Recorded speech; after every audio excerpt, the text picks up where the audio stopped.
Hold on to your butts. We are changing the course of history as we see it. That is what Wesley demands. Now this affects Iris. Iris, where are you? What you feel only matters to you.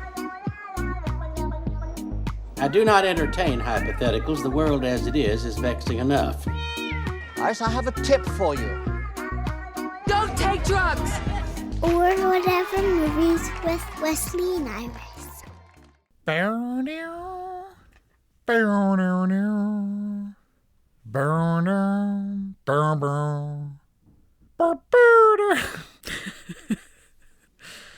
did that make you laugh? I don't know. What up and welcome to Or Whatever Movies. I'm your co-host, Iris, and I'm here with my older brother, Wesley. Doing his best Brad Pitt impression, because today we're talking a movie from 1991, available currently on HBO Max, a classic, as our mom would describe it, a woman's movie, Thelma and Louise. Welcome to Or Whatever Movies Brad Pitt Supporting Role Week. Oh, now I get it. You wanted this to be a companion to The Lost City because Brad Pitt has supporting roles. Yep. Sexy supporting roles, I might add. Does it count as like being connected if we're talking 30 years later? I mean, what's his name? What's Max Train? Jack Trainer? He's just what JD would grow up to be, right? It's so true. It's absolutely. If JD applied himself and got into the SEALs, he would become Jack Trainer and he would still be objectified 30 years later. Yep. So it's a Fast and the Furious scenario where he's a bad guy and then he gets chased by a cop and then they become friends and he contracts the fugitive for a very special mission that's like secret ops or whatever. And then eventually he becomes a good guy and is working with law enforcement. And then he strikes out on his own and becomes like a mercenary for hire. Yeah, like a extraction consultant. Right? Okay, so now I get the connection. I thought it was some like awakening on your part where you were like, let's watch Thelma and Louise. Nope, I like Thelma and Louise. Every time they talked about Thelma and Louise in interview, it would always be Susan Sarandon and Geena Davis because you got to put the ladies up front. This is obviously a movie that women embrace and that the culture embraces as a female-centric movie. And then inevitably, the interviewers, especially for 1991, would be like, so let's talk about the guys. Brad Pitt, how dreamy was he, you know? And so he always came up in interviews. Wrong. I think he did in The Lost City, too. But he's also Brad Pitt. Yeah, I don't know that he was Brad Pitt back in the day. Because I got to say, if I watched the interviews for Brad Pitt in 1991, not knowing what I know now, I would have been like, I don't know that this kid is going to be like Brad Pitt. He's kind of doofy. He's not altogether in interviews at this stage different than JD. He's like, oh man, I don't know, like, what do you think? And, son of a bitch. And I don't know. He's like a punk kid from like Oklahoma. I conflated this role with one of his other early roles where he's a stoner on the couch. What movie is that? Yeah, that's True Romance. So, okay, because I was waiting for that moment where he's like stoned on the couch and it never came. True Romance was Tony Scott, Ridley's little brother, R.I.P. Oh. And director of Top Gun. So I take it you hadn't seen Thelma and Louise in a while. It's been a while. I'm going to go on record and say it's Ridley Scott's second best movie of all time. And that's saying something. Second to, I'm assuming, Alien? To Alien. And a decided shift in tone. I mean, it's a good 14 years after Alien, but still. Is it that big of a departure? I mean, Ripley is a pretty kick-ass female lead. Well, yeah, I guess that makes sense. Just tonally, I guess. And maybe not even tonally. Susan Sarandon and Geena Davis talked a lot about, what's it like being in a Ridley Scott movie? And Susan Sarandon can barely hide her contempt. She respects him greatly as a director, but this is a character-driven movie. But she always said in multiple interviews it was really a Ridley Scott movie first and foremost. For example, the climactic scene on the edge of the cliff, she's like, yeah, we shot all day. They made sure they got the helicopter shot and got the helicopter dailies in and everybody helicopter. And then like 45 minutes before the sunset, they were like, all right, let's do that final scene. And they did it in a single take. Wow. She was always like, he always had the helicopters in there and lots of trucks and and all that stuff. And so that was Ridley Scott's world. And then they would probably also shoot some character stuff that day. So he Ridley Scottified what was otherwise a pretty contained road trip drama.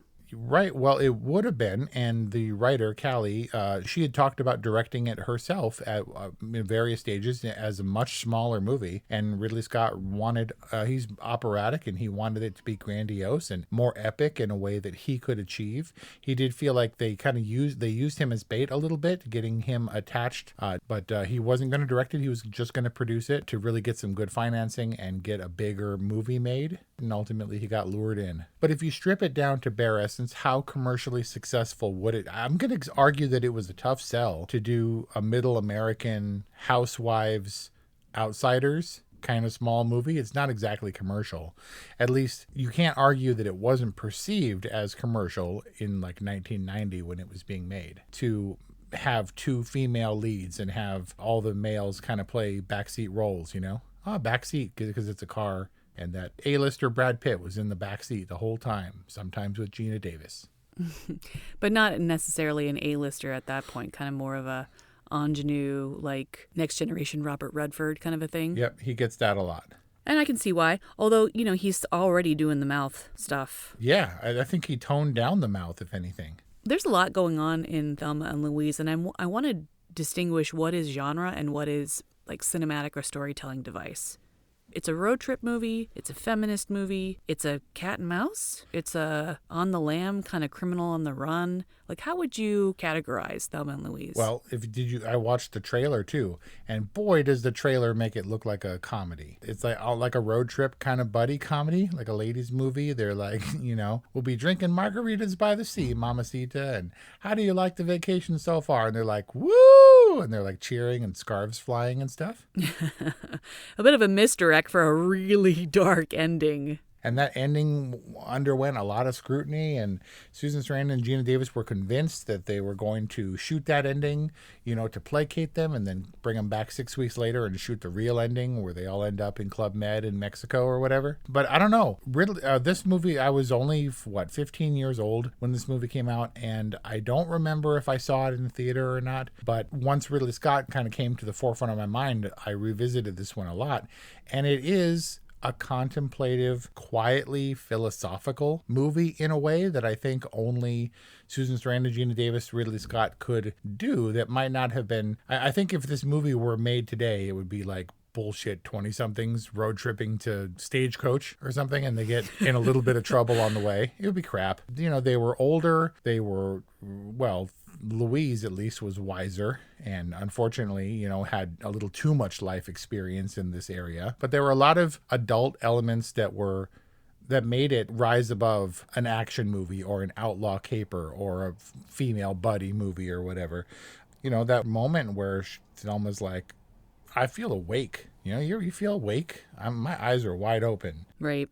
And Louise kind of doing that thing where she compares her life and the limited potential of her future with the old ladies sitting in what I presume is a nursing home, you know? She's looking at them. I think it was like a cafe or something, but yeah. Yes, she sees herself and then she doesn't want to be that person yet and goes to put on the lipstick and just realizes like that whole idea, her whole mindset has to change. Like it's not about that. She would be lucky to be those people in peace, you know, staring out the window with not a care in the world. I don't know. There was something that made it not a typical action movie. It felt like they were real, normal people who got into extraordinary circumstances and reacted extraordinarily because Louise at least brought much from her past. But Thelma is the one who has the biggest arc. Oh, man. Huge transformation for Geena Davis' character, for sure. I think that part of the beauty of this film is what it leaves to our interpretation and then what is actually quite overt, I would argue. So that moment that you described, it was so interesting to hear your interpretation of it. Like, I read in that silent exchange between Louise and the women in the coffee shop or the home or whatever that was as like their scrutiny of her in her awakening. And then she wanted to she felt compelled by habit, if by nothing else, to kind of conform, and then decided, no, those days are done. Like, that's what I read into it. And I would disagree that what's happening on a social, emotional, psychological level is quiet. I think it's quite overt. like almost in your face. But because they're adults and they're experiencing it while we see it unfold, it feels less in your face, or it's certainly not preachy, right? They're discovering these things about themselves as opposed to being told or telling. They're experiencing this awakening. Like, the feminist messaging is really strong. It's a great observation. It's something that I hadn't considered, at least that angle. I meant that it was not preachy, like you said, or didactic, and that it was a quietly philosophical movie. It felt like a profound movie, even though they didn't make soapbox kind of statements. There were multiple, like 2 pages, Susan Sarandon said, of exchange that they interspersed throughout the rest of the movie while they're sitting on the cliff before they drive over. And it was reduced to, let's not get caught. What do you mean? Let's keep going. What do you mean? Go. Are you sure? Yeah. And then they do it, as opposed to what led them there. And they didn't have to say as much, maybe, as the screenplay probably encouraged them to say, which made it adult and contemplative in a way that the trailers don't belie. When they promoted it, they didn't want the moment where Louise gets out of the car to stare at the stars while Thelma's asleep in the middle of Monument Valley. Yeah, it's interesting to hear that they had this exchange and that it was ultimately cut. But I don't think they needed the discussion because I think they were already well past the point of no return. And I thought a lot about this because I felt profoundly affected by this viewing of Thelma and Louise, which is kind of silly when you think about this being a commercial piece of entertainment. But I thought a lot about what a point of no return means and when the point of no return happens in this film. And I think it happens way before they're at the edge of the cliff. Oh, yeah. I think from a philosophical point of view, the point of no return is the attempted rape at the bar. I mean, this is difficult because this gets into gender dynamics and all that kind of stuff. And the perception of men is not particularly forgiving in this movie. That is, if you're asking me for my opinion. I was quietly outraged for Thelma and Louise. Now, Harlan, I think, completely deserved to die. He was the worst. Really? But I also wonder, I was a little bit frustrated as, look, Louise is traumatized, obviously. And what she did out of spite because he taunted her and tried to kind of to strip her of her power, and she reasserted that power. He showed no remorse. Right. I'm glad that he's dead, which Thelma ultimately came to say. Louise never said as much, but she didn't really have to. She always regretted putting herself in that position and putting her friend in that position, but she, I think, always felt justified in protecting her friend and needed to be in that position. The frustration comes from the fact that at the time, Thelma she had been punched twice in the face. She was obviously distraught. The waitress would have backed them up, presumably. And it was a bad situation where they probably could have gotten away with it, could have gotten out of more serious consequences, because while the actual murder wasn't justifiable, they could have played it that way. And as long as they were going to defy the law and go on the run, they could have fibbed a little bit and said, he was raping me and you had to stop him. That's almost the truth, which is what Thelma says.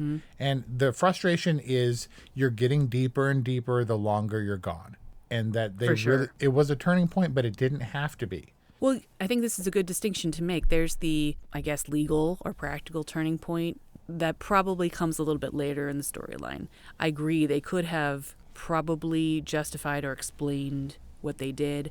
Maybe they get a manslaughter rap or something with fairly low sentencing time. But on a psychological level, even if they did get a short prison sentence or something, a minimal punishment, what did Louise and Thelma actually have to return to after that point? Daryl, man, because there were definitely comedic moments in this movie, and Christopher McDonald was amazing as Daryl. Do you know? Right? Like, you love to hate him. Oh, God, he was so gross. I love the fact that when he fell outside the car, he's like, I don't need this bullshit in the morning. That was totally unscripted. He ate it on, like, the building supplies, and it fits in so perfectly with his character, because while he's successful and while he's, a dominant personality, he's also bumbling and a total moron. Daryl makes me laugh in an unintentional guy. Like of the three men, the one who is the most, four men, if you count Jimmy and Brad Pitt and what's it, Harvey Keitel, Daryl is by far the goofiest, dumbest, would be the most aggressive personality who's just a bumbling moron.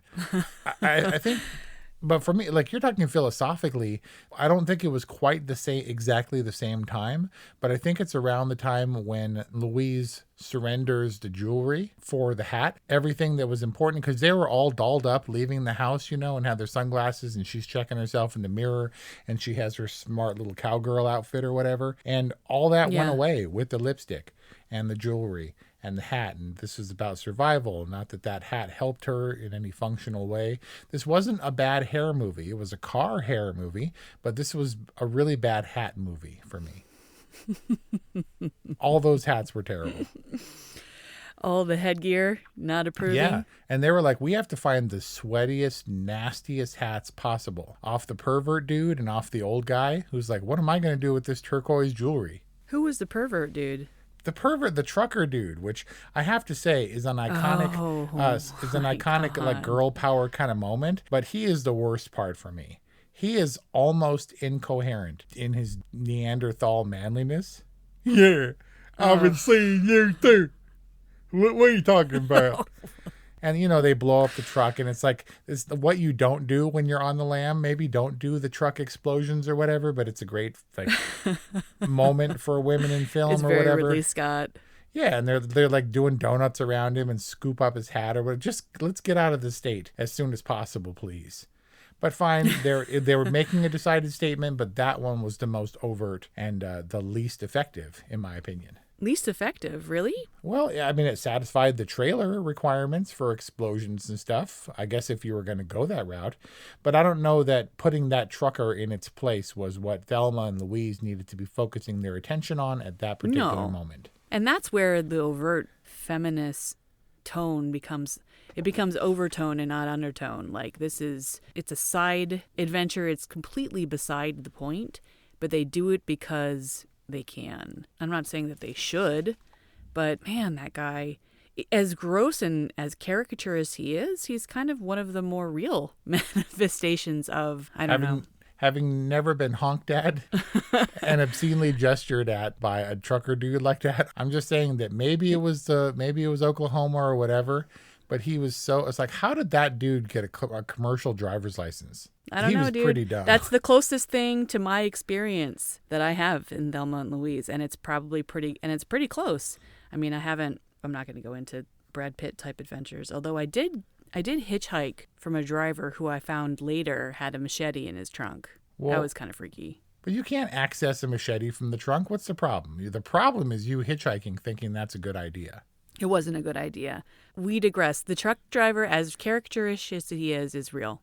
I've experienced that. Is it realistic for Thelma to be like, I don't want to touch the gun, and like holding it between her thumb and forefinger and putting it in Louise's purse, to suddenly be a crack shot and know to shoot the gas tank to make it explode in dramatic fashion? And to like calculate seemingly spontaneously that they're far enough away for this to be safe? In a way, this movie has dude sensibilities, right? Because yes, we are allowed to get into the heads of two female characters, and I find it very realistic and very compelling to watch those two. I like watching Thelma and Louise a lot, but at the same time, as they get more outlaw-y, they get sexier, and I don't know if that's like, well, they're sexy because they're powerful or something like that. But I read somewhere that part of their transformation, Thelma's wearing JD's shirt after they get robbed. She has it, and then she ties it up all cute like, and then when they shoot the trucker's truck, the sleeves are gone.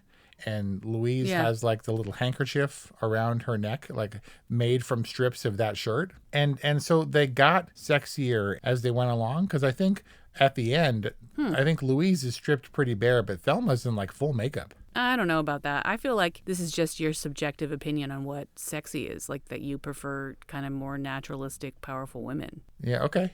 They weren't trading on their sex appeal necessarily, or even on the good timiness of it, as the trailer would suggest. And I thought, this movie's not salacious or not provocative in that way or exploitative in anything. And then I saw it and I was like, there's kind of a lot of sex in Thelma and Louise. Or at least maybe that one sex scene felt like a lot of sex. Yeah, there's a sexy sex scene, and Thelma doesn't spare objectifying JD. She's like, look at that butt. Park a car in the shot of Daryl's ass. Well, and we're not calling it sexy, obviously, but the rape scene is very like, he's obviously objectifying her, and it's graphic in that kind of way, not like graphic nudity or whatever, but sexuality plays a big part in this movie that I didn't necessarily remember as a main point of focus. And maybe it's not. But it's interesting that you're conflating the kind of sexiness of them after the quote unquote awakenings. It kind of surprised me because honestly, for the other viewings, I didn't remember it as being a sexy kind of movie. And any of the men that objectify them do so in really gross ways, so it doesn't feel sexy, it feels gross. It's complicated for me too, because I feel like the male character who most closely understands them, the Harvey Keitel character, Yep. he almost desexes them. Or he doesn't infantilize them, but he constantly refers to them as girls. Right? These girls are going to get hurt. Well, they're just girls. He wants to, protect them, right? He's trying to be empathetic to what it is that they're going through. And he's the closest we get to a male character who understands them.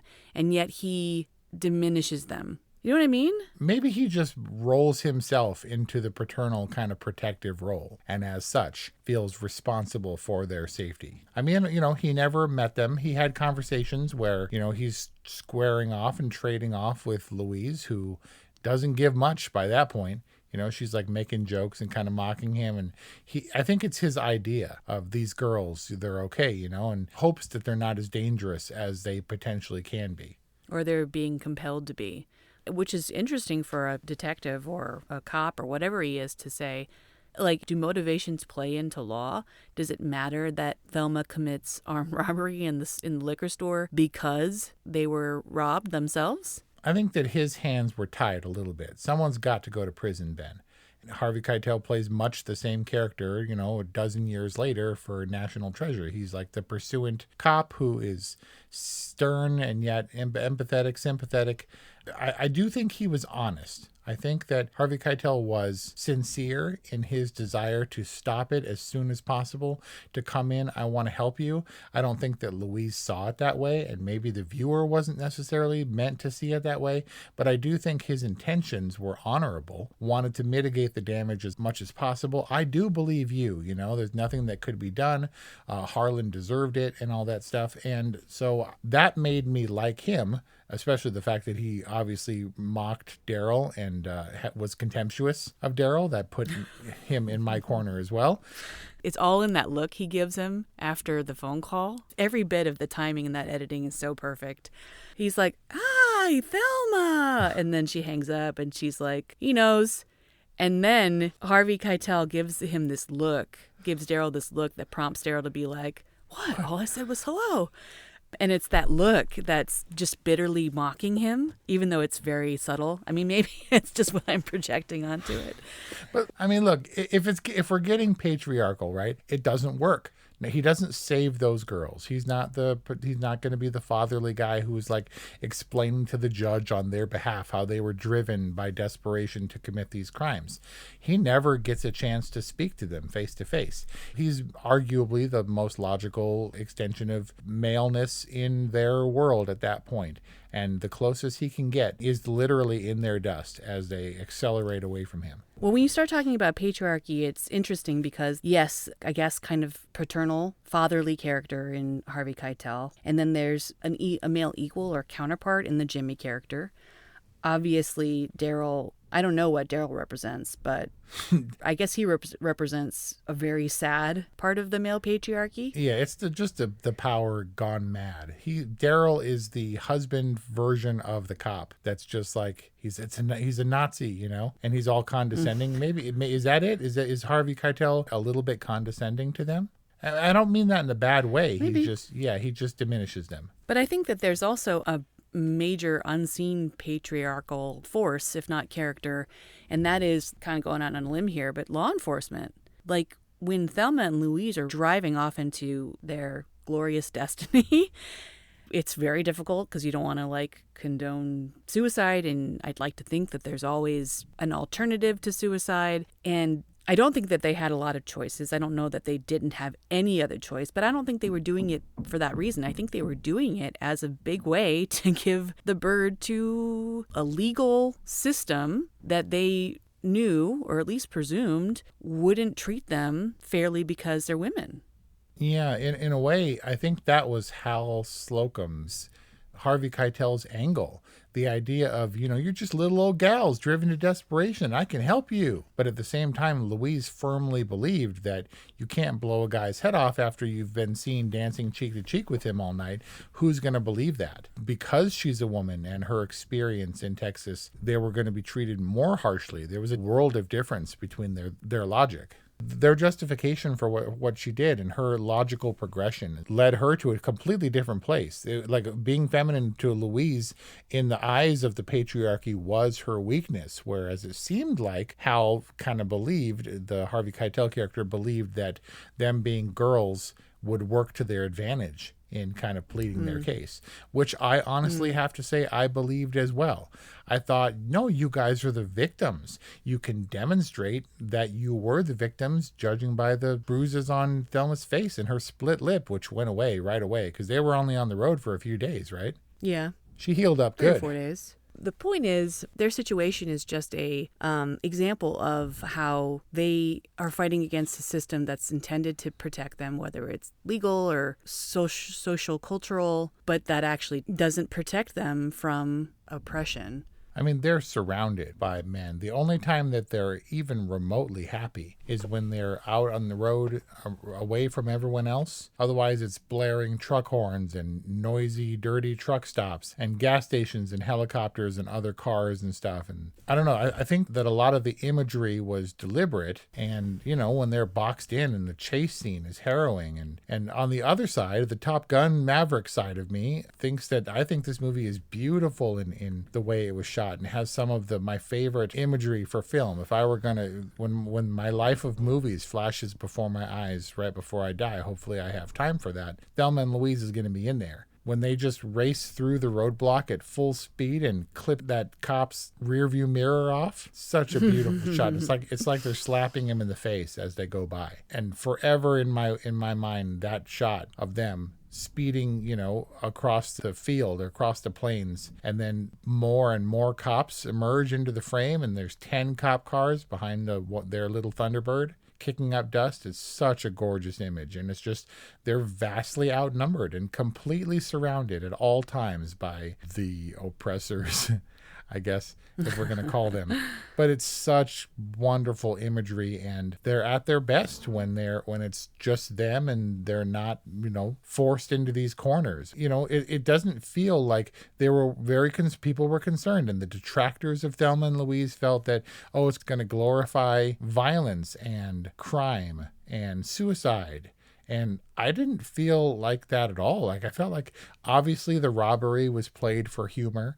And just when we have the contemplative moment with Louise, when she's looking at the ladies through the window and they're looking back, and that's all broken up when she's like, drive, Louise, drive the car, get out of here. And she just committed the robbery. And super powerful imagery. It's all about tone and letting these characters breathe and feel real and take these little moments of contemplation that transcends it from an outlaw buddy capery kind of movie to something more profound, more emotionally affecting. I love this movie. Whatever the effect, and for better or for worse, Thelma and Louise leaves an impression not only on us but on cinema. I'm really glad that you proposed this, even though I was like, random. That's because I choose good movies, or at least movies that are good to talk about. Well, this was a good one to talk about. 30 minutes into this record, I was like, we haven't even scratched the surface of this movie. Yeah, obvious totally from me. I think one of those movies that I'm not expected to embrace and to really love, but one that I do in spite of my dudeness. I would say that Geena Davis's transformation is up there, if not surpasses Clint Eastwood's in Unforgiven. Man. She's kind of amazingly, powerfully terrifying in her transformation. It's like even more scary when she's like, I got a knack for this. I believe you do. In a way, that you're right. They change roles a little bit because Louise is definitely the more assertive one. And then she kind of like Thelma, and Thelma's like, what? I can't be on vacation and pounding wild turkey. Right. And then, of course, when Louise has her breakdown and Thelma has to kind of take over. Yeah.